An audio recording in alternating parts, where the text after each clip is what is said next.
Olá, eu sou o Renan Camioto e nesta primeira aula nós vamos ter uma espécie de introdução a toda a nossa disciplina. Nós vamos falar do tema de neurotransmissores, que será a base de toda a nossa discussão nessa disciplina.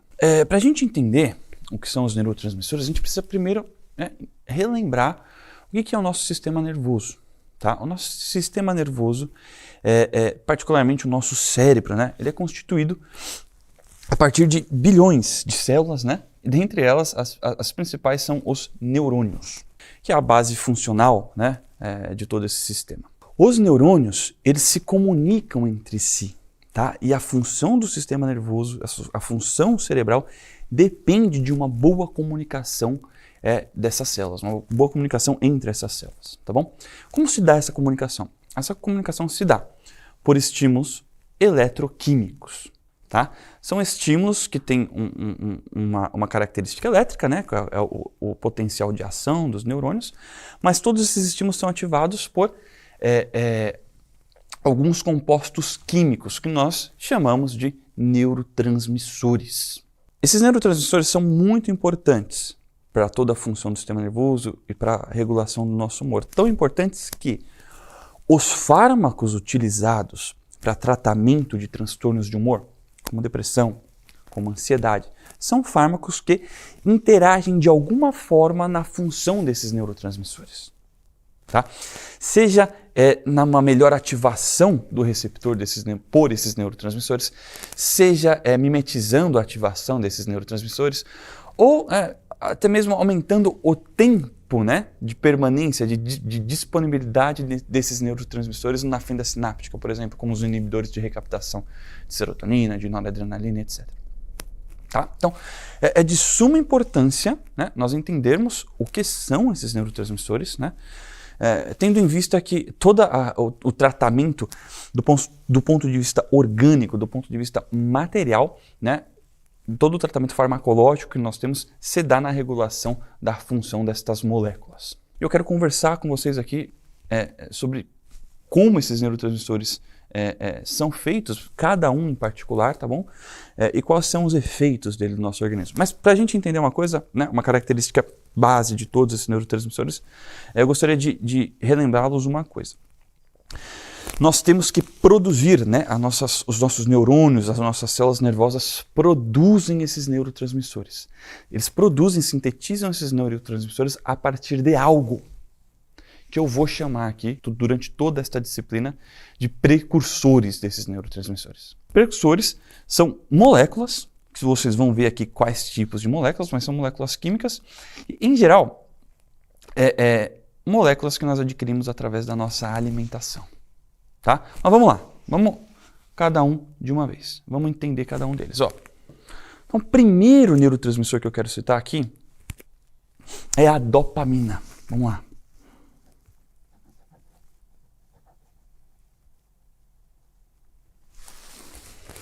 A dopamina é o neurotransmissor que está associado ao sentimento de recompensa, a capacidade de engajamento em alguma atividade, né, de permanência em alguma atividade. Ela está associada aos nossos desejos, a nossa capacidade de desejar as coisas. Tá? Isto porque a dopamina ela alimenta centros de recompensa no nosso sistema nervoso central. Tá? Então toda vez que a gente faz alguma atividade onde esse centro de recompensa é ativado, esse estímulo tende a induzir o indivíduo a repetir aquele ato que originou o estímulo inicial. Tá? É para isso que serve essa sensação de recompensa. Né? É uma forma do seu organismo garantir que você vai repetir aquele ato. Tá? Por exemplo, né? Dois eventos que estimulam bastante a ativação desse centro de recompensa via dopamina é a alimentação, o ato de se alimentar, e a relação sexual. São dois eventos que, vejam, um do ponto de vista individual, o outro do ponto de vista da espécie, são eventos que precisam ocorrer na vida do sujeito. Se o homem, né, ou o animal não come, veja, ele não subsiste. Tá? Ele não tem toda a questão material, né, que ele necessita para sobreviver. Do ponto de vista da espécie, se ele não tem relação sexual, a espécie morre, a espécie acaba. Tá? Então, veja, a ativação desse centro de recompensa, esse prazer que a gente tem no comer, na relação sexual, é a garantia que a gente vai repetir este ato. Né? A garantia orgânica, vamos colocar assim, que a gente vai querer sempre repetir este ato. Então veja, a falta dessa dopamina, ela vai prejudicar, ela vai dificultar justamente, né, a nossa capacidade de realizar essas coisas próprias da nossa vida individual, nossa vida, né, em espécie. Então, o ato de comer, né, a nossa higiene pessoal, a nossa capacidade de trabalho, a nossa capacidade de relação, tudo isso será prejudicado se não houver dopamina suficiente sendo produzida. Tá? Esse desequilíbrio na produção ou na resposta da dopamina está particularmente, né, geralmente associada, geralmente presente em vícios. Né? Então, o alcoólatra, o viciado em drogas, o viciado em pornografia, viciado em sexo, né? O vício mesmo em telas, em alguns tipos de comida específicas, em comfort foods, que são comidas que muito ricas em calorias, açúcar, gorduras e aumentam muito a dopamina. Todos esses vícios, né, desequilibram a nossa resposta à dopamina. Tá? Porque esses vícios eles promovem uma grande, né, um grande pulso de produção de dopamina, que quando você volta para a vida real, veja, é muito difícil de você conseguir. Então você se adapta a ter, né, grandes necessidades de dopamina. Bom, sabendo disso, vamos entender como que a dopamina é feita, como que esse neurotransmissor é feito no nosso organismo. Lá, né, no teu cérebro, no teu neurônio, você precisa ter fenilalanina. Tá? Um aminoácido. Esse aminoácido precisa chegar, né, lá no seu sistema nervoso central para que haja, né, o início da produção de dopamina. Tá? Já adianto, a fenilalanina é um aminoácido que nós chamamos de essencial. Existem alguns aminoácidos que a gente produz, nosso corpo produz. Existem outros que não. Esses outros nós, né, precisamos adquiri-los através da nossa alimentação. Tá? A fenilalanina, então, é convertida em tirosina, que posteriormente é convertida em L-dopa, e por fim é convertida em dopamina finalmente. Tá? Então a fenilalanina, a gente precisa adquirir ela através da alimentação, depois diversas reações químicas precisam ocorrer até a produção de dopamina. Tá? E aqui eu quero ressaltar um aspecto interessante. Essas reações químicas aqui não acontecem de modo espontâneo. Elas acontecem devido à presença de compostos químicos, né, proteínas chamadas de enzimas. Tá? A enzima é um catalisador químico. Ela faz com que a reação ocorra. Né? Ocorra de modo eficiente, de modo rápido. Tá bom? Então veja, eu quero ressaltar aqui duas enzimas, na segunda e na terceira reação. Tá? Aqui a chamada tirosina hidroxilase. E na segunda reação, a dopa descarboxilase. Presta atenção nessa informação. Para essas duas enzimas aqui funcionarem, e a reação química de síntese de dopamina ocorrer, são necessários cofatores enzimáticos. Elas são enzimas que necessitam de cofatores enzimáticos. Quais são esses cofatores enzimáticos, Renan? No primeiro caso aqui, ó, nós temos o cobre. E nesse segundo caso aqui nós temos a vitamina B6. Vitamina B6 e cobre são coisas que, assim como a fenilalanina, nós conseguimos através da nossa alimentação. Tá? Então nós precisamos, veja, só que na síntese de dopamina, nós estamos diante de três reações químicas que são dependentes aí da nossa alimentação. Quadros de deficiência de algum desses nutrientes pode prejudicar, portanto, a síntese da sua dopamina. Tá? E não só uma deficiência quantitativa, mas também uma deficiência relativa. Isso é uma deficiência da capacidade de funcionamento desses nutrientes. Tá? Eu vou dar um exemplo muito claro aqui. O cobre é um metal e a sua função pode ser, aqui nessa enzima, pode ser antagonizada através da contaminação de outros metais, como, por exemplo, alumínio e o zinco. Tiver aí no Covid, né, o pessoal tomando zinco à torta e à direita, tomando 50 miligramas de zinco quelado, uma dose cavalar de zinco. Doses acima de 30 miligramas de zinco são doses que já aumentam muito o risco de haver uma competição entre o nosso zinco, entre o nosso cobre, perdão, e esse zinco que está sendo ingerido.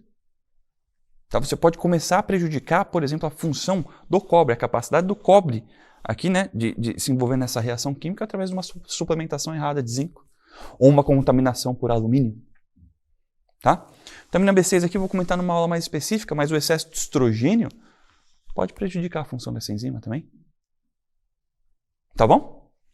Bom, esse é o primeiro neurotransmissor. O segundo neurotransmissor é o seguinte. É a noradrenalina. Tá?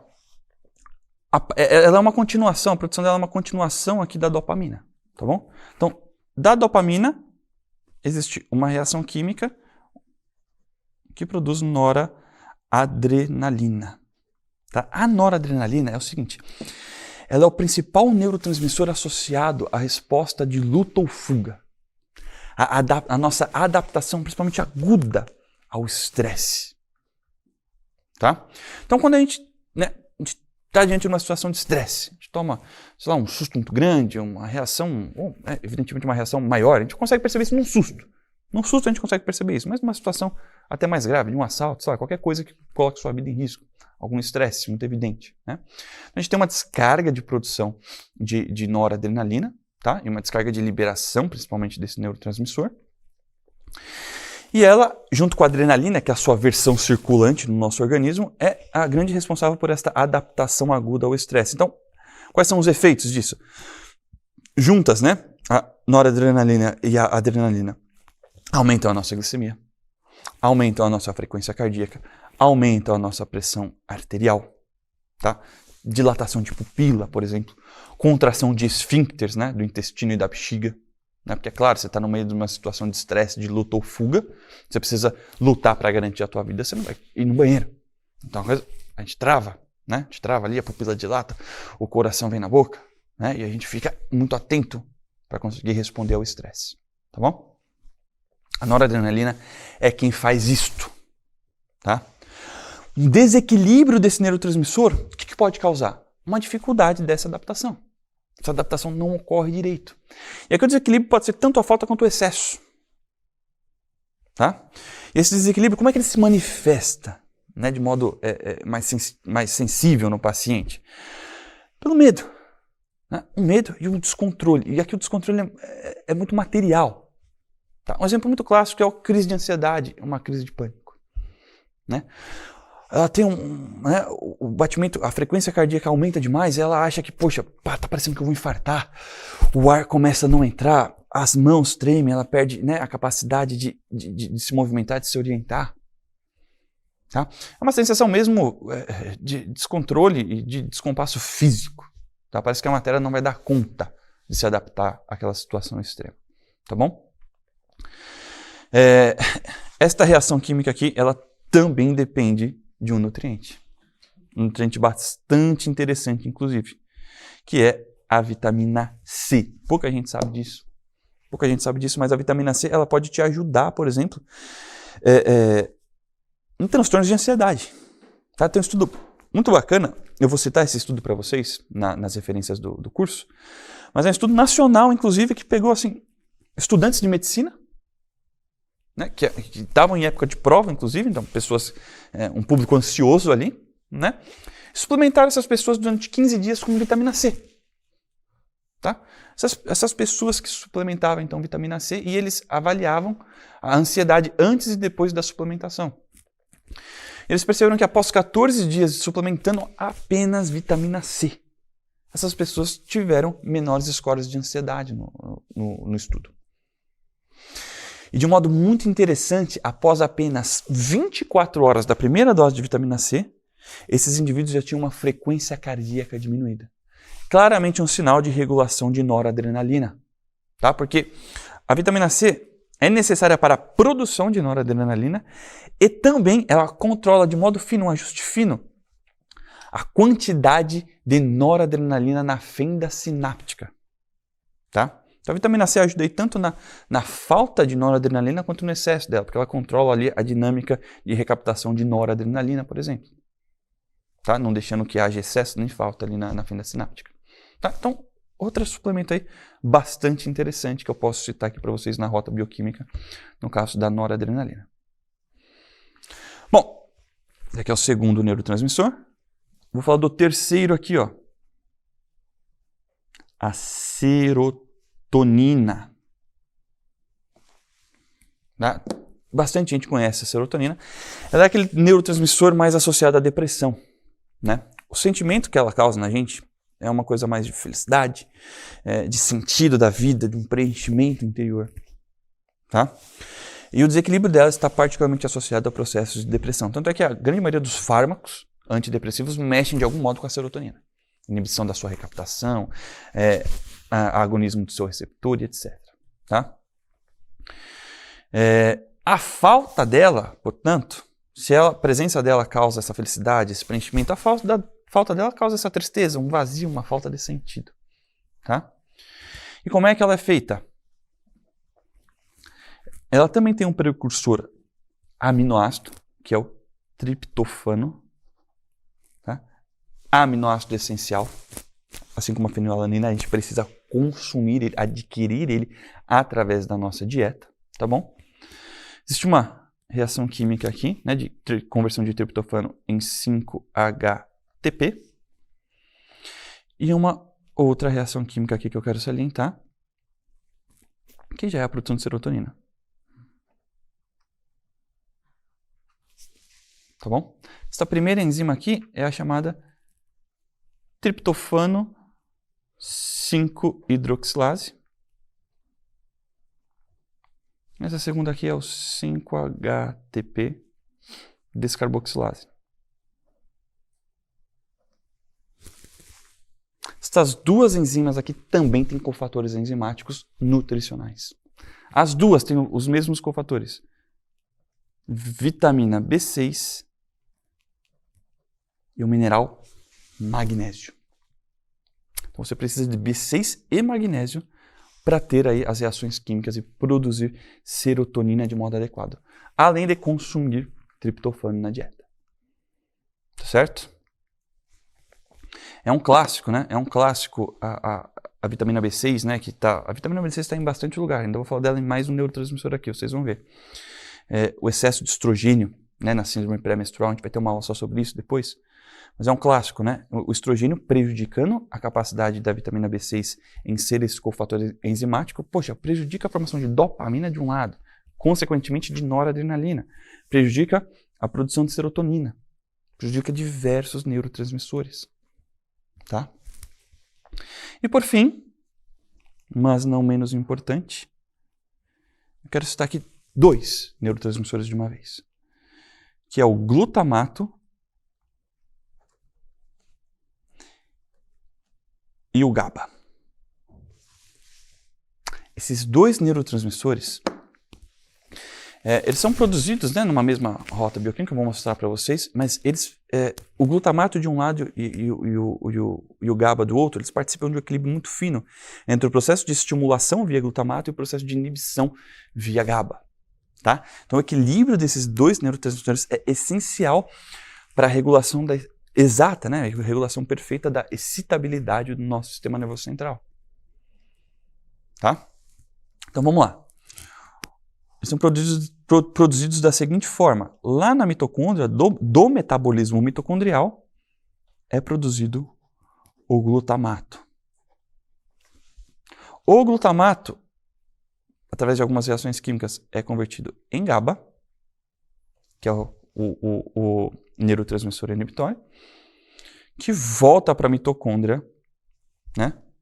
Que ele vai alimentar novamente algumas reações químicas na mitocôndria, que vão gerar novamente glutamato, por sua vez. Estas 2 reações químicas aqui dependem, por exemplo, de vitamina B6. A vitamina B6 está em todas. Tá? Novamente, um nutriente aí necessário o equilíbrio da produção de alguns neurotransmissores. Bom, aqui eu citei vitaminas e minerais que são necessários na síntese, na produção de neurotransmissores. Mas há nutrientes que são responsáveis também pela capacidade do neurotransmissor exercer o seu efeito biológico via receptores, por exemplo. Ou mesmo via, né, existência de neurônios capazes de produzir aqueles neurotransmissores. Vou dar alguns exemplos aqui bacanas. Aqui na dopamina, neurônios dopaminérgicos. Tá? A síntese de neurônios dopaminérgicos, o aparecimento de neurônios que são capazes de produzir dopamina, dependem, por exemplo, de vitamina D. A vitamina D é capaz de estimular, né, a produção de neurônios, né, que sintetizam dopamina. Também, a vitamina D age na expressão de algumas dessas enzimas. Então, por exemplo, a tirosina hidroxilase. A vitamina D, né, é necessária para sua expressão, né, gênico-proteica. Então, a vitamina D vai lá no gene do neurônio, estimula a transcrição do gene e a síntese da proteína, né, que vai dar origem à tirosina hidroxilase. Para ter tirosina hidroxilase, você precisa de vitamina D, tá? Para a produção desta enzima. Também eu posso citar aqui, ó, nos receptores de glutamato e GABA, né? Esses receptores, a atividade desses receptores, a capacidade do glutamato e do GABA de ativar esses receptores depende de nutrientes. Por exemplo, o zinco e o magnésio. São dois minerais que modulam a atividade de ambos os receptores de glutamato, né, que é o neurotransmissor excitatório, e do GABA, que é o neurotransmissor inibitório. Tá certo? Veja, pessoal, de modo sucinto, isso daqui é a introdução, tá? Uma discussão que a gente tem que ter antes da gente começar a entrar nos outros assuntos. Por quê? Vocês têm que entender o seguinte: se é muito interessante, se é muito bom a gente conseguir, através de um fármaco, modular a ativação de um receptor de um neurotransmissor ou da quantidade de neurotransmissor ali na fenda sináptica, é muito mais interessante, é tão interessante quanto a gente garantir que vai haver produção adequada desses neurotransmissores. Tá? Porque mesmo um fármaco ali que aumenta a biodisponibilidade de serotonina na fenda sináptica. Veja, este fármaco depende que a serotonina seja produzida. Tá? E acontece que, para a produção de serotonina, para a produção de dopamina e por aí vai, é necessário o quê? Uma porção de coisas que a gente encontra na nossa alimentação ou que pode ser otimizado ou corrigido via suplementação. Tá bom? Então, se é interessante a gente modular a resposta final, é interessante também, tanto mais interessante é a gente produzir, né, garantir uma produção adequada desses neurotransmissores via nutrição e suplementação. Tá bom? Este é o recado da nossa primeira aula.